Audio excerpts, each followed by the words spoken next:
তো আজকে আমরা চলে এসেছি সিম্পল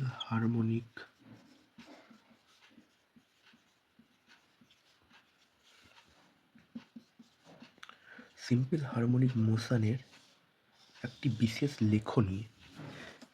সেটি অবশ্যই তোমাদের ক্লাস 11-এর সেকেন্ড সেমিস্টারে সে যে কোনো স্কুলেই যদি ভালো প্রশ্ন আসতেই পারে। সেটি হচ্ছে ভি ভার্সেস এক্সের graph. First of all V versus এক্সের গ্রাফ তোমাদেরকে করতে গেলে ভি আর এক্সের মধ্যে আমাদের কী লাগবে, একটা ইকুয়েশন বানাতে হবে। সেই ইকুয়েশন অনুযায়ী আমরা লেখটিকে তৈরি করতে পারবো। চলো তাহলে ভি আর এক্সের মধ্যে আমরা ডাইরেক্ট কোনো ইকুয়েশন জানি না, তাই তো? কিন্তু ভি এর সাথে ত্বরণের রিলেশন আছে আর ত্বরণের সাথে এক্সের রিলেশন আছে। কেমন সেটা?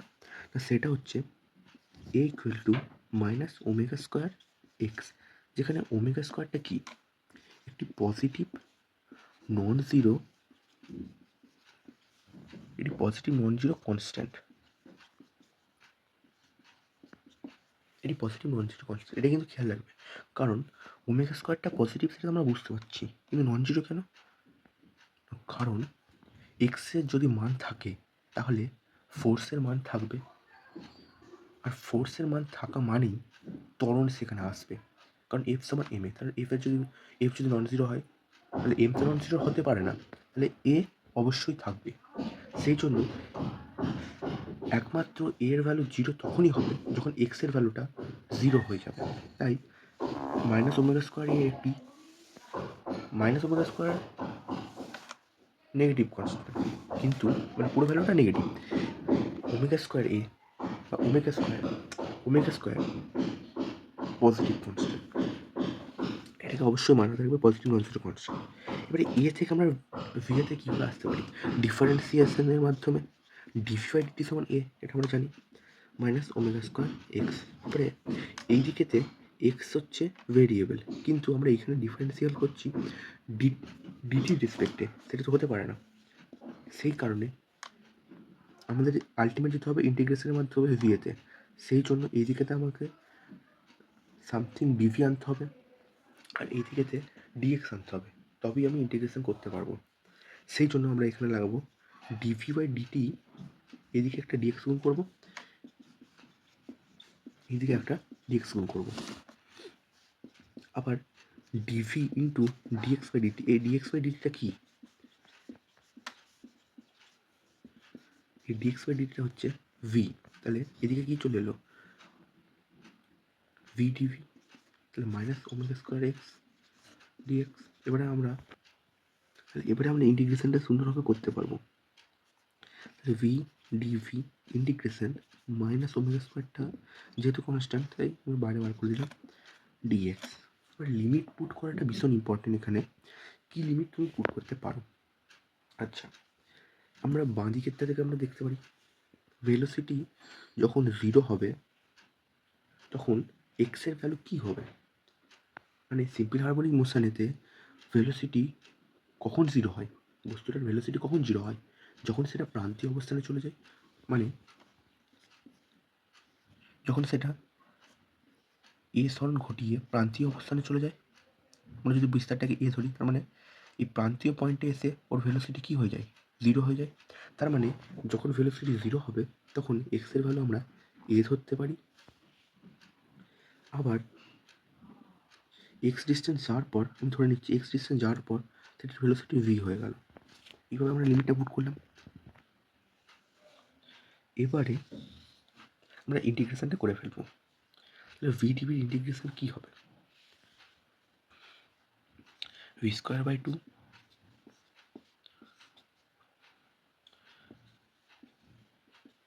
মাইনাস ওমেগা স্কোয়ার এক্স ডিএক্সের ইন্টিগ্রেশন জিরো এ থেকে এক্স পর্যন্ত, তাহলে এক্স স্কোয়ার বাই 2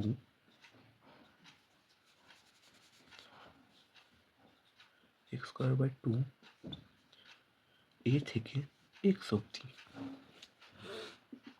দেয়ারফর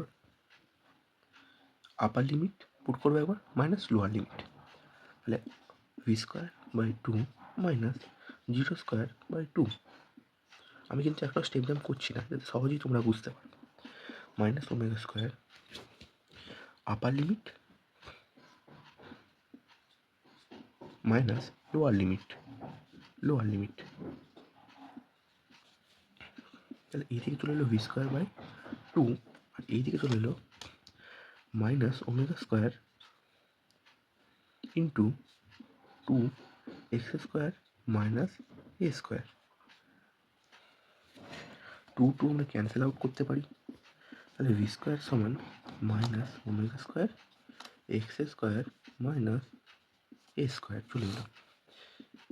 এখান থেকে আমরা লিখতে পারি ভি স্কোয়ার সমান minus omega square x square plus omega square a square.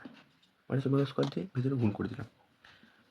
এবার আমার ভি আর এক্সের মধ্যে রিলেশন চেয়েছে, তাহলে আমি ভি আর এক্সটাকে একদিকে করে দিতে পারি। ভি আর এক্সটাকে একদিকে করে যদি একটা কনস্ট্যান্টকে আমরা এদিকে রেখে দিতে পারি, এই কনস্ট্যান্টে যদি আমরা ভাগ করে দিই তাহলে কী হয়ে যাচ্ছে জিনিসটা,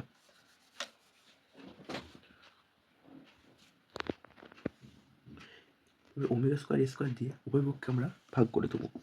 তাহলে V square by omega square a square omega square x square omega square a square by equal to 1। এখানে ওমেগা স্কোয়ার কেটে দেওয়া গেল, v square by omega square a square plus x square by a square সমান 1। এই যে ইকুয়েশনটা পেলাম আমরা, এই ইকুয়েশনটা কোন কনিক সেকশনের ইকুয়েশনের মতো দেখতে, x square by a square plus y square by b square সমান 1। অর্থাৎ উপবৃত্তের ইকুয়েশনের সাথে আমরা তুলনা করতে পারি এটাকে, উপবৃত্তের যে ইকুয়েশন বা সমীকরণের সাথে আমরা তুলনা করতে পারি জেনারেল ফর্ম। দেয়ারফর তাহলে আলটিমেটলি আমাদের লেখাটি কেমন হবে, একটি উপবৃত্ত হবে। সেই উপবৃত্তটির যদি আমরা এই দিকে ভি ধরি, এই দিকে আমরা যদি এক্স ধরি, ভি অ্যাক্সিসকে প্লাস মাইনাস ওমেগা এতে কাট করবে, মানে ওমেগায় আর এক্স অ্যাক্সিসকে প্লাস এ মাইনাস এতে কাট করবে, মানে এরকম একটা, এটা অনেকটা বৃত্তের মতো হয়ে গেল। তাই এটাকে আর একটু এটাকে আমরা এরকমভাবে ভাবতে পারি, এরকম একটা হবে। ছবি অত্যন্ত বেকার হয়েছে বোঝা যাচ্ছে, চালিয়ে নাও আর কি বলবো। তাহলে এখান থেকে এক্সের দিকে এতে কাট করবে, আর নেগেটিভের এক্সের দিকে মাইনাস এতে কাট করবে। এই দিকেতে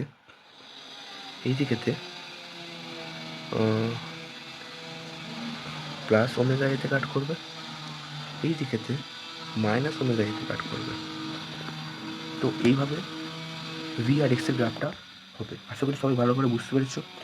চ্যানেলে প্রথমবার আসলে লাইক শেয়ার কমেন্ট সাবস্ক্রাইব করে দিও, আর পড়াশোনা রিলেটেড ভিডিও দেখতে অবশ্যই জুড়ে থাকো।